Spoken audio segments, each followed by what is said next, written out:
Observe చేసుకుంటే మీకు చాలా ఈజీగా ఈ ఎగ్జామినేషన్ని మీరు గోత్రూ కావడానికి, మీరు ఇంటర్వ్యూ సెలెక్ట్ కావడానికి అవకాశం ఉంది. కాబట్టి ఒకటి ఛార్జ్, 2 ఎఫ్ఐఆర్ మనం డీల్ చేస్తాం. ఇప్పుడు bails, what is meant by bail? Which chapter deals with bails? చెప్పండి ఎవరైనా, what is meant by bail? Bail అంటే ఏంటి? ఎనీబడి?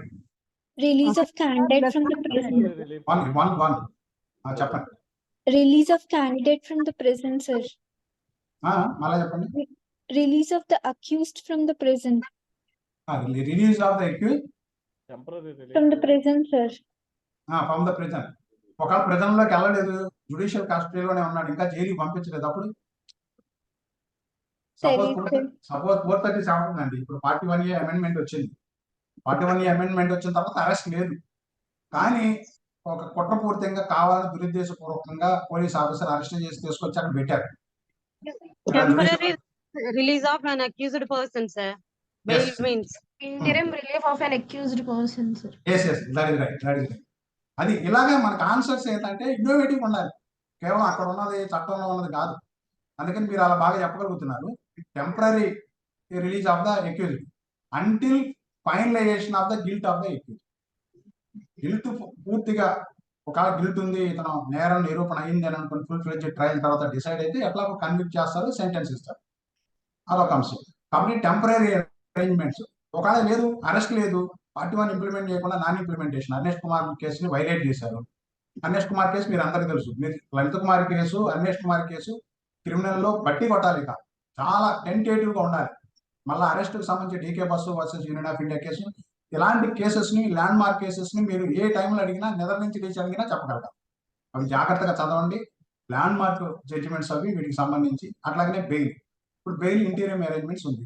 41 ఇంప్లిమెంట్ చేయకుండా the police officer arrested the accused and produced before the court. What the court will say? Arnesh Kumar case lo guidelines only. If 41A non-implementation of 41A, disciplinary proceedings can be taken against judicial officer also. So police officer ki చట్టం తెలియకపోవచ్చు, కానీ judicial officer ఖచ్చితంగా చట్టం తెలియాలి. Judicial officer కి automatic గా నేను ఒక కేసులో 41A అమెండ్మెంట్ వచ్చిన తర్వాత ఆర్గ్యూ చేస్తే రిమాండ్ ఇచ్చారు మ్యాజిస్ట్రేట్, తెలియక ఇచ్చారు. నేను ఇమీడియట్ గా బెయిల్ అప్లికేషన్ లో రాశాను, the remand itself is illegal. Why? ఎందుకంటే రిమాండ్ ఇచ్చేటప్పుడే 41A నాన్ ఇంప్లిమెంటేషన్ కింద ఇంప్లిమెంటేషన్ ఎందుకు చేయలేదు, సఫిషియంట్ రీజన్స్ ఉన్నాయా అరెస్ట్ చేయడానికని పోలీస్ ఆఫీసర్ రిమాండ్ రిపోర్ట్ లో పేర్కొనాలి. అట్లా పేర్కొనకుండా రిమాండ్ తీసుకొస్తే, రిమాండ్ రిపోర్ట్ ని సబ్మిట్ చేస్తే జుడిషియల్ ఆఫీసర్ రిమాండ్ ని రిఫ్యూజ్ చేయాలి. అలా రిఫ్యూజ్ చేసిన సందర్భాలు చాలా ఉన్నాయి నాన్ ఇంప్లిమెంటేషన్ కింద. కొజెంట్ రీజన్ రాయకుండా ఎట్లా పడితే అట్లా రేపు ఏదో సాక్షిని ప్రభావితం చేస్తాడు, అవి చేస్తాడు, పారిపోతాడు, అవన్నీ సఫిషియంట్ రీజన్స్ కాదు. కాబట్టి ఆ విధంగా non implementation of section 41A leads to departmental action against judicial officer, even against police officer. మేము నాన్ ఇంప్లిమెంటేషన్ కింద కంటెంప్ట్ చేసాం, ఎందుకంటే supreme court judgement Arnesh Kumar case దాన్ని వైలేట్ చేసిన దాని కింద contempt proceedings moved against certain police officers for non implement. Even bailable offence కూడా ఒక కేసులో తెలియక అరెస్ట్ చేసి రిమాండ్ పెట్టాలని చూసారు, రిమాండ్ రిజెక్ట్ అయింది. రిమాండ్ రిజెక్షన్ మనం కూడా అబ్జెక్షన్ తెలియజేసాం. కొన్ని సందర్భాల్లో మల్టీ అక్యూజ్డ్ ఉన్నప్పుడు ఒక అఫెన్స్ లో ఒక అఫెన్స్ ఉంటుంది, ఒక పెద్ద ల్యాండ్ మార్క్ కేసు చేశారు 306 అబెటింగ్ టు కమిట్ సూసైడ్. ఒక ప్రొఫెసర్ మీద పెడితే వాళ్ళ ఫ్యామిలీ మెంబర్స్ అందరి మీద 306 పెట్టారు, కానీ ఎలిగేషన్ లో ఆమె మీద మాత్రమే ఉంది, మిగతా వాళ్ళ మీద 306 లేదు. స్క్రీనింగ్ ఆఫ్ అఫెండర్ ఇంకోటి ఏదో పెట్టారు. కాబట్టి వాళ్ళకి ఆటోమేటిక్గా బెయిల్ ఇచ్చారు, రిమాండ్ అబ్జెక్షన్స్ తీసుకుంటే. మిగతా ఆమెకి 306 ఉంది కాబట్టి రిమాండ్ ఇచ్చారు. ఇలాగేంటంటే స్పెసిఫిక్ గా మనం రిమాండ్ అప్పుడే రిమాండ్ ఆర్డర్ పాస్ చేసి, రిమాండ్ ఇచ్చే జ్యుడిషియల్ ఆర్డర్ కాబట్టి రిమాండ్ ఆర్డర్ చాలా జాగ్రత్తగా కంప్లై చేస్తూ చేయాలి. Non implementation leads to several repercussions. నా కంటెంప్ట్ ప్రొసీడింగ్స్ మూవ్ చేయొచ్చు, డిపార్ట్మెంటల్ ప్రొసీడింగ్స్ మూవ్ చేయొచ్చు. అలాగే మనకు తెలివితేటలుంటే ఏ స్టెప్స్ అయినా మన చట్టం మన చేతిలో ఉంటే దట్ ఈస్ అన్ వెపన్. ఆ చట్టాన్ని మనం ఒక వెపన్ లాగా యూజ్ చేసుకోవచ్చు. Non implementation leads to several repercussions. This is one. కాబట్టి bail interim measure, interim release. Now there is no arrest up to 7 years punishment ఉంటే no arrest, no question of arrest unless special reason mention. అది ఇంతకుముందు ఏంటంటే 436 ఉండేది. 436 లో automatic గా తీసుకురాగానే bail ఇచ్చేసేవాళ్ళు, షూరిటీస్ లాటరీ చేసేవాళ్ళు. 2002 షూరిటీస్, 5002 షూరిటీస్ ఆటోమేటిక్ రిలీజ్. ఇప్పుడు అసలు అరెస్ట్ అనేది లేదు కాబట్టి 436 అసలు అరెస్ట్ అనేటువంటిది doesn't arise. 437, 439, 437 before magistrate arrest bail in non bailable offences. 439 sessions court powers to bail. 438 pre arrest bail, anticipatory bail అంటారు, ప్రీ అరెస్ట్ బెయిల్. ఇవి బెయిల్ చాప్టర్ లో ఉన్నటువంటి అంశాలు. వీటిని ఎప్పుడు ఎలా ఉపయోగించుకోవాలి, 437లో స్పెషల్ కేటగిరీ పర్సన్స్ ఎవరైనా ఉన్నారా, ఉంటే ఎవరున్నారు, ఇవన్నీ కూడా మీరు 437 చాలా క్లియర్ గా ఉమెన్స్ కి ఎలాంటి రైట్స్ ఉన్నాయి 437లో, ఇవన్నీ కూడా మనకి అట్లానే డిజేబుల్డ్ పర్సన్స్ కి, ఇన్సియన్ పర్సన్స్ కి, లేకపోతే ఇట్లా డిసీజ్ ఉన్నటువంటి ఇన్ఫిర్మిటీతో సఫర్ అవుతున్నటువంటి వాళ్ళకి ఏంటి స్టాట్యుటరీ బెనిఫిట్స్ ఏమున్నాయనేటువంటిది కూడా మీరు బెయిల్ చాప్టర్ లో చూడొచ్చు. మనకు బెయిల్స్ అనగానే కేవలం అరెస్ట్, రిమాండ్, అరెస్ట్ ఆ సమయంలో వచ్చేదే బెయిల్ గా కనపడుతుంది. కానీ ఇవి కాకుండా బెయిల్స్ లో ఇంకేమున్నాయో మీరు ఎవరైనా చెప్పగలుగుతారా? ఒకళ్ళు నాన్ బెయిల్ సార్, కాగ్నిజబుల్, ఆ? Non bailable, cognisable, non cognisable. నేను అంటుంది సార్. రిమాండ్ సబ్మిట్ చేసినప్పుడు బెయిల్ వేస్తాం. అది నాన్ బెయిలబులా, బెయిలబులా, యాంటిసిపేటరీయా, లేకపోతే అరెస్ట్ కాకుండా వేసేది, ఇట్ ఇస్ ఓకే. 436, 437, 438, 439 కాకుండా ఇంకేం బెయిల్ ప్రొవిజన్స్ ఉన్నాయి, ఎక్కడ ఉన్నాయి? 167 సార్. Transit bail sir. 167. 167 ఏం బెయిల్ అది? Bail on default sir. Good. అది ఇట్లా innovative Within 90 days. 90 days of So, period. 90 days. 1 minute, that is a statutory bail. Default bail అంటారు దాన్ని. Default bail, statutory bail. అంటే when the investigation is not completed within stipulated period as contemplated under CRPC, suppose the offense up to 7 years punishment, the investigation ought to be conducted within 60 days. Suppose the punishment is provided for life, the investigation shall be completed within 90 days. If the investigation authority fails to do so, to complete the investigation within the stipulated period, then what will happen? Statutory bail comes into operation. 167. అదే NDPS ఉందనుకోండి, 6 months. 6 months లో investigation చేయొచ్చు. అంటే 180 రోజుల వరకు NDPS లో అవకాశం ఉంది. ఇన్వెస్టిగేషన్ అథారిటీ ఇన్వెస్టిగేషన్ కంప్లీట్ చేయొచ్చు. అదే ఆర్డినరీ ఈవెన్ మర్డర్ కేసులో ఇట్లాంటి 90 days ఉంది, కొన్ని కేసులు 60 days ఉంది. నాన్ కంప్లైయన్స్ అంటే మీరు స్టిపులేటెడ్ టైంలో ఇన్వెస్టిగేషన్ కంప్లీట్ చేయలేకపోతే the benefit shall goes to accused. Accused shall be released on bail, default bail. That means 167. ఇది ఒకటి. ఈ ప్రొవిజన్ కాక ఇంకేముంది బెయిల్స్ లో? 436, 437, 438, 439, 167 CRPC. ఇంకేం బెయిల్స్ ఉంది? ఎవరైనా చెప్పగలుగుతారా? ఇంకా బెయిల్స్ ఉన్నాయి. 172 సార్. 172 ఏం చెప్తుంది? 170 investigation should be done, investigation base చేసుకొని ఉంటది సార్ ఆ బెయిల్. అందుకేనమ్మా నేను 167 అదే కదా. ఇంకేమున్నాయి బెయిల్స్? అవి కాక ఇంకేమైనా బెయిల్స్ ఉన్నాయా? ఆలోచించండి.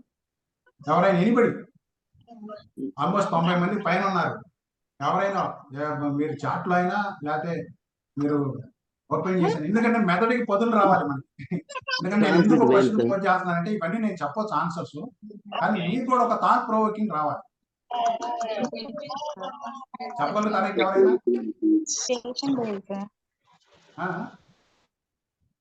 Probation that is different aspect. Probation bail after conviction sir. Security. Bail and conviction what provision? I'm asking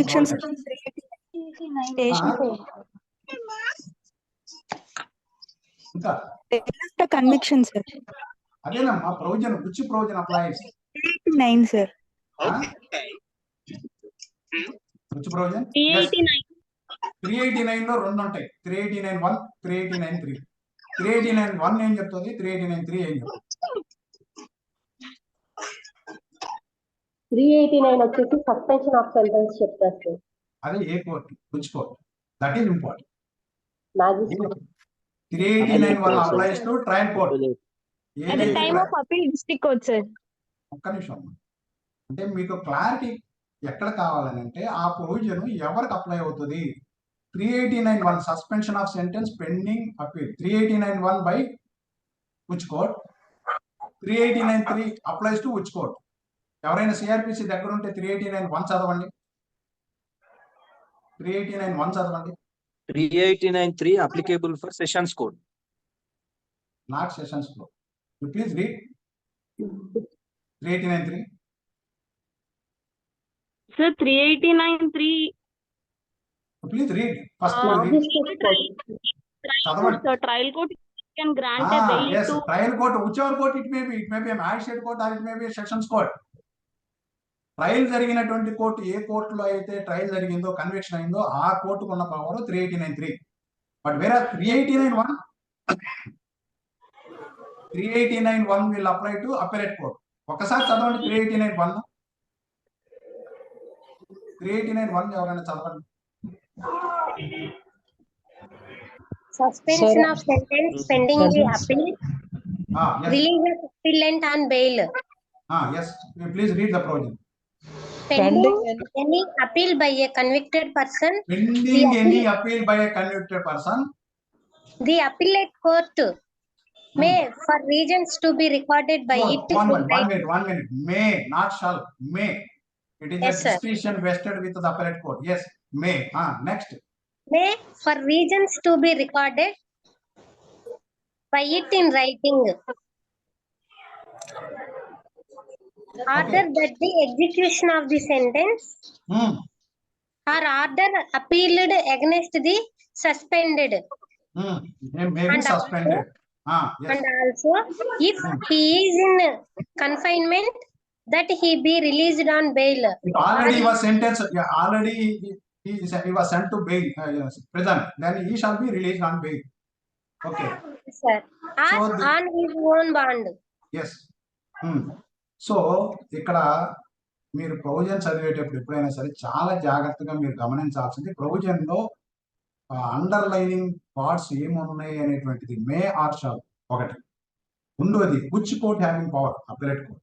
next under what circumstances the appellant court may suspend the sentence అనేటువంటిది మనం జాగ్రత్తగా చూడాలి. Reasons satisfied by the appellate court అంటే ఈయనకి ఈ కేసులో acquittal వచ్చే అవకాశం ఉంది, అప్పీల్లో ఒకవేళ వచ్చే అవకాశం ఉంది. On satisfying of the accused appellant the appellate court may suspend the sentence. అదే మీరు 302 మర్డర్ లైఫ్ ఇంప్రిజన్మెంట్ వేశారు.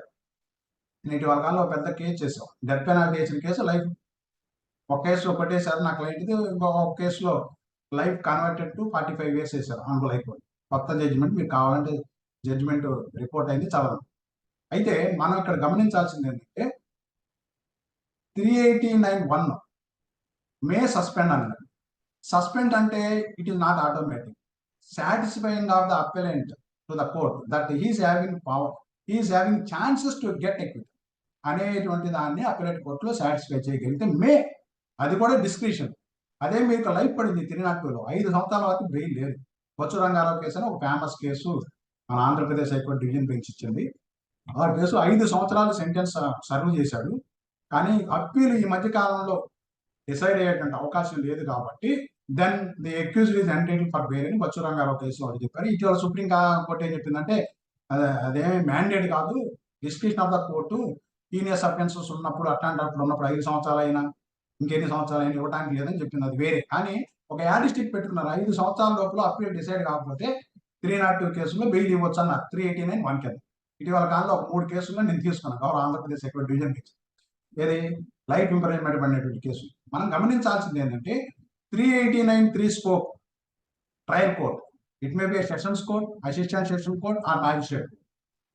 389(1) appellate court, whatever appeal lies ordinary to sessions court, thereafter to high court. అదే 302 అనుకోండి, సెషన్స్ కోర్ట్ కన్విక్ట్ చేస్తుంది, హైకోర్టుకి వెళ్తాం. 389(1) అనేటువంటిది అప్పుడు హైకోర్టు. అదే మ్యాజిస్ట్రేట్ కోర్టు కన్విక్షన్ ఇచ్చింది, సెషన్స్ కోర్టుకు వస్తాం అప్పీల్కి. వచ్చినప్పుడు 389(1) ప్రొవిజన్ విల్ అప్లై దేర్. కాబట్టి ఏ కోర్టు మేనా షల్లా ఇలాంటివన్నీ చూసుకోవాలి. ఇప్పుడు మీకు బెయిల్లో ఉన్నటువంటి 389 కింద, లేకపోతే 167 కింద, 436, 437, 438, 439 కింద ఉన్నటువంటి అనేకమైనటువంటి ప్రొవిజన్స్ చెప్పా.